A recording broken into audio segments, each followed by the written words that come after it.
Welcome back to clean news Rajasthan. चलिए देखते हैं राजस्थान की 15 फटाफट बड़ी खबरों को। मुख्यमंत्री भजनलाल शर्मा की पहल से वंचित वर्गों का आर्थिक सशक्तिकरण बढ़ा। मुख्यमंत्री भजनलाल शर्मा के नेतृत्व में राज्य सरकार वंचित वर्गों के आर्थिक सशक्तिकरण के लिए महत्वपूर्ण कदम उठा रही है। स्वरोजगार, कौशल और व्यावसायिक प्रशिक्षण के कार्यक्रम चलाकर राज्य सरकार इन वर्गों को आत्मनिर्भर बनाने का प्रयास कर रही है। सामाजिक न्याय और अधिकारिता विभाग के अधीन राजस्थान अनुसूचित जाति जनजाति वित्त एवं विकास सहकारी निगम ने वित्तीय वर्ष 2024-25 में 1381 लाभार्थियों को लगभग 20 करोड़ रुपए के रियायती ब्याज पर ऋण स्वीकृत किए। इससे स्वरोजगार के नए अवसर मिलेंगे। राजस्थान में 110 दिनों तक आंशिक रूप से रद्द रहेगी जोधपुर बिलाड़ा पैसेंजर ट्रेन। राजस्थान के रेल यात्रियों के लिए अहम सूचना है। रेल पटरियों के रखरखाव और तकनीकी कार्यों के चलते जोधपुर बिलाड़ा पैसेंजर ट्रेन आगामी 110 दिनों तक आंशिक रूप से रद्द रहेगी। पिपाड़ रोड से बिलाड़ा रेलखंड पर ट्रैक लिफ्टिंग, नए रेलवे ओवरब्रिज और अंडरपास निर्माण का कार्य किया जा रहा है। इन कार्यों के कारण इन मार्ग पर रेल यातायात प्रभावित रहेगा। रेलवे ने यात्रियों से यात्रा से पहले जानकारी लेने की अपील की है। जोधपुर में 79 करोड़ का फ्लाईओवर निर्माण शुरू, ट्रैफिक जाम से मिलेगी राहत। जोधपुर के व्यस्त नगर चौराहा मार्ग पर 79 करोड़ रुपए की लागत से फ्लाईओवर निर्माण का कार्य शुरू हो गया है। हालांकि निर्माण शुरू होते ही यातायात व्यवस्था प्रभावित हो गई है।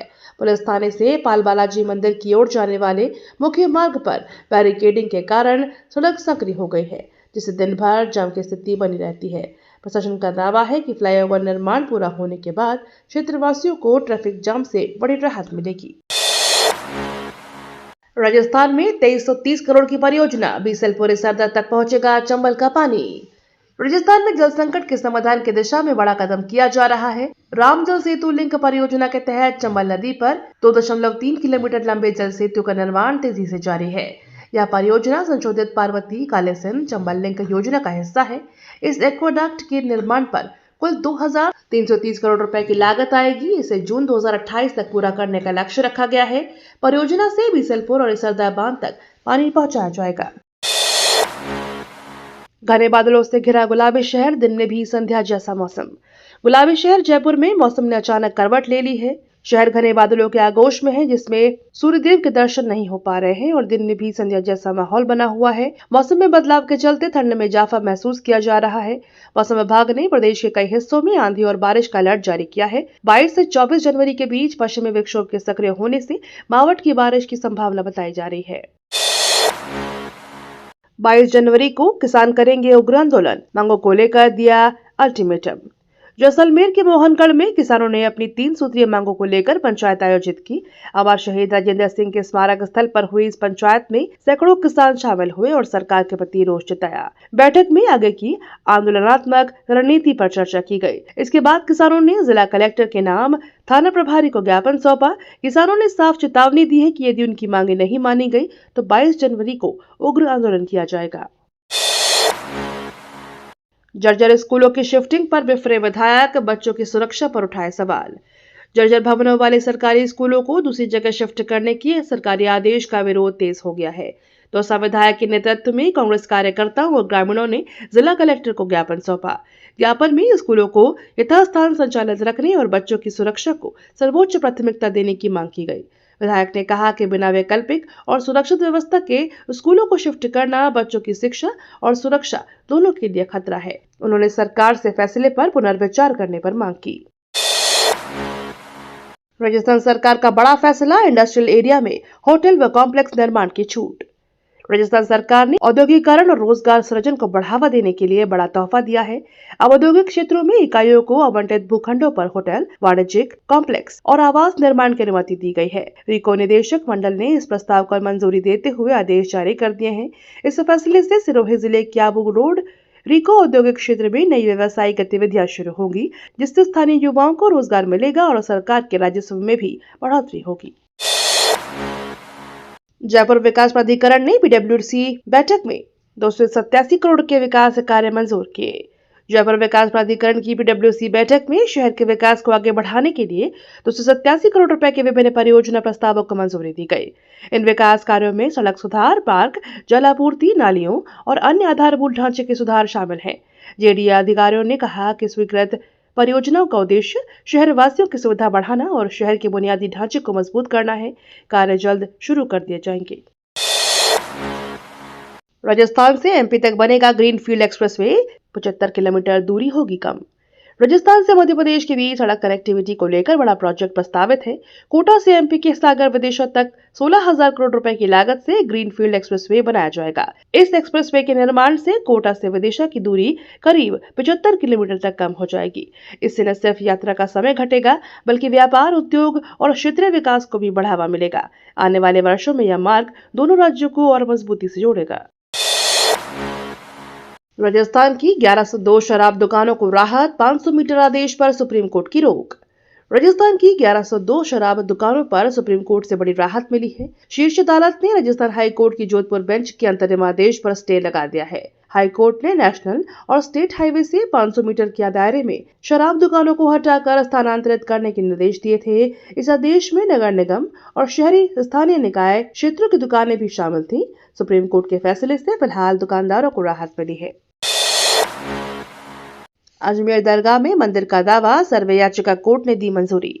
राजस्थान के अजमेर दरगाह में शिव मंदिर होने के दावे से संबंधित याचिका को अजमेर पश्चिम की सिविल कोर्ट ने स्वीकृत कर लिया है। महाराणा प्रताप सेना के राष्ट्रीय अध्यक्ष राज्यवर्धन सिंह परमार ने यह याचिका दायर की थी। याचिका में राजस्थान सरकार और भारतीय पुरातत्व विभाग को पक्षकार बनाया गया है। कोर्ट ने पक्षकारों को नोटिस जारी किए हैं। अगली सुनवाई 21 फरवरी को होगी। याचिका की पैरवी सुप्रीम कोर्ट के वकील एपी सिंह कर रहे हैं। एसआईआर ड्राफ्ट लिस्ट विवाद, डोटासरा और जूली ने सुप्रीम कोर्ट से फोरेंसिक जांच की मांग। राजस्थान में मतदाता गहन विशेष पुनरीक्षण ड्राफ्ट लिस्ट को लेकर सियासी घमासान तेज हो गया है। कांग्रेस ने कथित तौर पर समर्थक मतदाताओं के नाम बड़ी संख्या में सूची से हटाए जाने पर भाजपा और चुनाव आयोग पर सवाल उठाए हैं। प्रदेश कांग्रेस अध्यक्ष गोविंद सिंह डोटासरा और नेता प्रतिपक्ष टीकाराम जूली ने नई दिल्ली में प्रेस कॉन्फ्रेंस कर सुप्रीम कोर्ट से प्रिंटेड फॉर्मों की फोरेंसिक जांच कराने की मांग की है। पार्टी ने इस मुद्दे को राष्ट्रीय स्तर पर भी उठाने का ऐलान किया है। मनरेगा जी लागू होने तक जारी, कृषि मंत्री ने कांग्रेस पर आरोप लगाए। केंद्रीय ग्रामीण विकास और कृषि मंत्री शिवराज सिंह चौहान ने कहा, मनरेगा योजना जी लागू होने पर प्रभावी बनी रहेगी। उन्होंने कांग्रेस के राष्ट्रव्यापी आंदोलन को झूठ और फरेब करार दिया। मंत्री ने कांग्रेस नेताओं मल्लिकार्जुन खड़गे और राहुल गांधी पर जनता में गलत जानकारी फैलाने का आरोप लगाया। शिवराज सिंह चौहान ने दावा किया कि नया कानून काम की गारंटी को मजबूत करेगा और अफवाह फैलाकर जनता को गुमराह करने की कोशिश की जा रही है। उप मुख्यमंत्री दिया कुमारी के निर्देशन में आईसीडीएस निदेशालय ने प्रेरणा अभियान 2.0 शुरू किया। राजस्थान में सामाजिक कल्याण को बढ़ावा देने के लिए उप मुख्यमंत्री दिया कुमारी के निर्देशन और प्रेरणा से आईसीडीएस निदेशालय ने प्रेरणा अभियान 2.0 शुरू किया है। यह अभियान बाल विकास और मातृ स्वास्थ्य को प्राथमिकता देते हुए बच्चों और महिलाओं के कल्याण के लिए जागरूकता फैलाएगा। अभियान के तहत कर्मचारियों और समुदाय को सक्रिय रूप से शामिल कर सेवाओं की गुणवत्ता बढ़ाने और सरकारी योजनाओं का प्रभावी क्रियान्वयन सुनिश्चित करने का प्रयास किया जाएगा। जयपुर में जेडीए की बड़ी कार्यवाही, अवैध कॉलोनियों पर चला बुलडोजर। जयपुर विकास प्राधिकरण ने अवैध कॉलोनियों और अतिक्रमण के खिलाफ सख्त कार्रवाई की है। जेडीए ने शहर के विभिन्न इलाकों में प्रारंभिक स्तर पर हो रहे अवैध निर्माण को ध्वस्त कर दिया। यह कार्यवाही जोन 10, 11, 14 और 17 में की गई। प्रवर्तन शाखा की टीम ने जेसीबी मशीनों और मजदूरों की मदद से अवैध सड़कें, बाउंड्री वॉल, निर्माणाधीन ढांचे और अतिक्रमण हटाए। जेडीए से आगे भी ऐसी कार्यवाही जारी रखने की चेतावनी दी है। ई वेस्ट निस्तारण की रणनीति तैयार, पर्यावरण मंत्री की अध्यक्षता में बैठक हुई। देश में तेजी से बढ़ रही ई वेस्ट के निस्तारण के लिए रणनीति तैयार की गई है। वन एवं पर्यावरण मंत्री भूपेंद्र यादव की अध्यक्षता में सोमवार को बैठक आयोजित की गई। इसमें केंद्रीय सड़क परिवहन और राजमार्ग मंत्री नितिन गडकरी, शहरी विकास मंत्री मनोहर लाल और खनिज मंत्री जी किशन रेड्डी ने भी भाग लिया। बैठक में सभी मंत्रालयों के समन्वय से ई वेस्ट के सुरक्षित और त्वरित निस्तारण के लिए कार्य योजना पर चर्चा की गई। दिल्ली मुंबई एक्सप्रेसवे की सुरंग अप्रैल तक तैयार, ऊर्जा मंत्री ने दिए निर्देश। दिल्ली मुंबई एक्सप्रेसवे की सुरंग का निर्माण तेजी से चल रहा है और अप्रैल के अंत तक इसे तैयार करने का लक्ष्य रखा गया है। ऊर्जा मंत्री नागर ने अधिकारियों को निर्माण कार्य जल्द पूरा करने के निर्देश दिए हैं। सुरंग बनते ही दोनों महानगरों के बीच यात्रा का समय कम होगा और रोड कनेक्टिविटी में सुधार आएगा। मंत्री ने परियोजना की प्रगति पर नियमित निगरानी रखने और गुणवत्ता सुनिश्चित करने पर भी जोर दिया। अरावली में अवैध निर्माण पर यूडीए की कार्यवाही, 17 विला होटल सील, नोटिस जारी। उदयपुर में अरावली की पहाड़ियों पर अवैध निर्माण के खिलाफ उदयपुर विकास प्राधिकरण ने बड़ी कार्रवाई की है। जिला कलेक्टर नमित मेहता और प्राधिकरण आयुक्त राहुल जैन के निर्देश पर यूडीए ने सरे, मोहनपुरा और सरे खुर्द राजस्व गांव में कार्यवाही की। इस दौरान 17 अवैध विला और होटल को सीज किया गया, जबकि इस्कॉन को नोटिस जारी कर दिया गया है। प्राधिकरण ने पहाड़ी कटिंग और अनाधिकृत व्यवसायिक निर्माण पर सख्ती दिखाते हुए आगे भी कार्रवाई जारी रखने के संकेत दिए हैं। अनूठी श्रद्धा, श्री सावलिया सेठ का चांदी का आधार कार्ड हुआ तैयार। भीलवाड़ा जिले के आसिंद निवासी स्वर्ण कलाकार धनराज सोनी ने श्रद्धा और कला का अनोखा संगम प्रस्तुत किया है। उन्होंने मेवाड़ के प्रसिद्ध ठाकुर जी श्री सावलिया सेठ का विशेष आधार कार्ड तैयार किया है। यह कार्ड पूरी तरह से शुद्ध चांदी से निर्मित है, जिस पर बारीक नक्काशी की गई है। कार्ड में राष्ट्रपति का अशोक स्तंभ के साथ सावलिया सेठ की मनमोहक तस्वीर अंकित है, जो इसे बिल्कुल असली आधार कार्ड जैसा स्वरूप देती है। यह कलाकृति श्रद्धालुओं के बीच आकर्षण का केंद्र बनी हुई है। मिडिल ईस्ट तनाव के बीच यूएई राष्ट्रपति दिल्ली पहुंचे, पीएम मोदी से करेंगे चर्चा। मिडिल ईस्ट में बढ़ते तनाव के बीच संयुक्त अरब अमीरात के राष्ट्रपति शेख मोहम्मद बिन जायद अल नहयान दिल्ली पहुंचे। प्रधानमंत्री नरेंद्र मोदी ने एयरपोर्ट पर उनका स्वागत किया। इस दौरे के दौरान दोनों नेता व्यापार, रक्षा सहयोग और ऊर्जा क्षेत्र पर चर्चा करेंगे। विशेषज्ञों का कहना है कि हालात को देखते हुए यह छोटा दौरा भी भारत और यूएई दोनों के लिए रणनीतिक रूप से महत्वपूर्ण है, खासकर क्षेत्रीय सुरक्षा और ऊर्जा आपूर्ति के संदर्भ में। फिंगरप्रिंट दोबारा कराने में सावधानी बरते, फर्जी सिम से हो सकती है ठगी। मोबाइल सिम खरीदते समय ग्राहकों को अत्यधिक सावधानी बरतने की सलाह दी जा रही है। सिम डीलर जब फिंगर या आई स्कैन करे तो किसी भी हाल में दोबारा स्कैन न करने की चेतावनी दी गई है। ऐसा न करने पर आपके नाम से दूसरी सिम सक्रिय हो सकती है, जो साइबर फ्रॉड में इस्तेमाल होकर ठगी का कारण बन सकती है। जोधपुर में हाल ही में इसी तरह का मामला सामने आया है, जिससे लोगों में चिंता बढ़ गई है। कुंभलगढ़ के 1 किलोमीटर क्षेत्र को इको सेंसिटिव जोन घोषित, 30 गतिविधियों पर रोक। केंद्र सरकार ने कुंभलगढ़ वन्य जीव अभ्यारण्य की सुरक्षा को लेकर बड़ा फैसला लिया है। 16 जनवरी 2026 को जारी अधिसूचना के तहत अभ्यारण्य की सीमा 0 से 1 किलोमीटर तक के 243 वर्ग किलोमीटर क्षेत्र को पारिस्थितिकी संवेदी जोन घोषित किया गया है। यह क्षेत्र राजसमंद, पाली और उदयपुर जिलों में फैला हुआ है। ESZ लागू होने के बाद इस इलाके में करीब 30 प्रकार की गतिविधियों पर रोक रहेगी, जिससे पर्यावरण और वन्यजीव संरक्षण को मजबूती मिलेगी। जयपुर की जसमिन जोनवाल बनी SBI लाइफस्टाइल बी की सेकंड रनर अप। राजस्थान की राजधानी जयपुर की 13 वर्षीय छात्रा जसमिन जोनवाल ने राष्ट्रीय स्तर पर शहर का नाम रोशन किया है। प्रतापनगर निवासी जसमिन ने SBI लाइफस्टाइल बी प्रतियोगिता में शानदार प्रदर्शन करते हुए रनर अप का खिताब हासिल किया। इस उपलब्धि के लिए उन्हें 25,000 रुपए की पुरस्कृत राशि दी गई।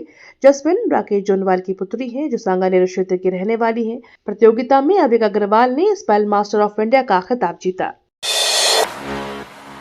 डीजीपी राजीव शर्मा बोले, फिल्म OTT से आमजन में बनती पुलिस की धारणा। जयपुर लिटरेचर फेस्टिवल के अंतिम दिन डीजीपी राजीव शर्मा क्राइम और पनिशमेंट सेशन में पहुंचे। उन्होंने कहा कि आम जनता की पुलिस के प्रति धारणा अधिकांशतः फिल्मों, किताबों और OTT प्लेटफॉर्म पर दिखाई जाने वाली कहानियों से बनती है। बहुत कम लोग पुलिस से सीधे संपर्क में आते हैं। अधिकांश लोग अप्रत्यक्ष रूप से देखी सुनी बातें आधार बताकर अपनी राय बनाते हैं। डीजीपी ने सही सूचना और जागरूकता के महत्व पर भी जोर दिया।